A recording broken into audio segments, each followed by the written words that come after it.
Good evening, I'm Morgan Romero. And I'm Hunter Funk. We are 8 days out from the May election. Next Tuesday, voters will head to the polls for the Gem States consolidated election. Yeah, our Abby Wild is live at the Canyon County Elections Office. Abby, what do voters need to know ahead of next week?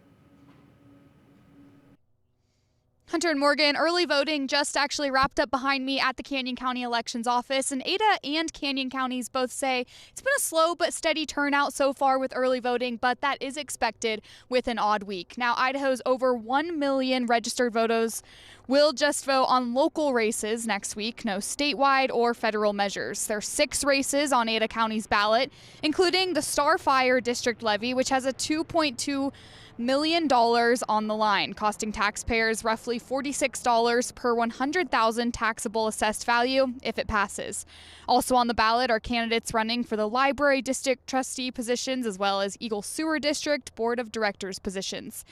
Ada County has 7 different early voting locations open now, and just last week, 1,451 voters stopped by the polls to cast their ballot.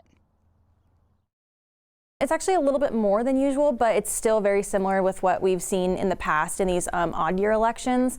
But we're expecting about the same turnout, maybe a little bit higher this week as well. People really like that last day of early voting. 9 o'clock, all right, yep. In Canyon County, the election office is seeing about 70 to 100 people per day come in to vote during early voting. Canyon County has 11 races on the ballot, ranging from highway district commissioners to school district levies. The Canyon County Ambulance District levy is also on the ballot with $7.9 million on the table. Canyon County Ambulance District is proposing a levy override with that money, which means property taxes in Canyon County would go up by just over $18 per $100,000 of assessed value.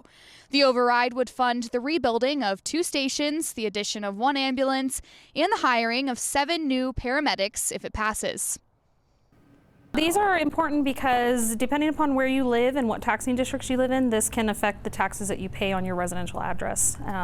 So school districts, fire districts, it goes all the way down to soil districts. Early voting ends this week on Friday at 5 p.m., and then polls will be open from 8 a.m. to 8 p.m. on next Tuesday, May 20th. Absentee ballots also need to be into the county clerk by 8 p.m. on Election Day, May 20th. You can find your nearest polling location on voteidaho.gov.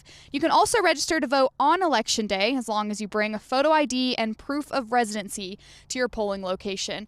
And for more information on what exactly is on your ballot, you can check out our voter guide at ktvb.com. And again, that'll give you a more in-depth look at exactly what will be on your ballot when you go vote on May 20th. Hunter, Morgan. Yeah, Abby, thank you for that. And like she said, if you want to know what's going to be on your ballot, all you have to do is send us a text. We're going to send you a link directly to your phone. Just text the word vote to the number there on your screen, 208-321-5614. We're also going to have it available in Spanish at ktvb.com/Espanol.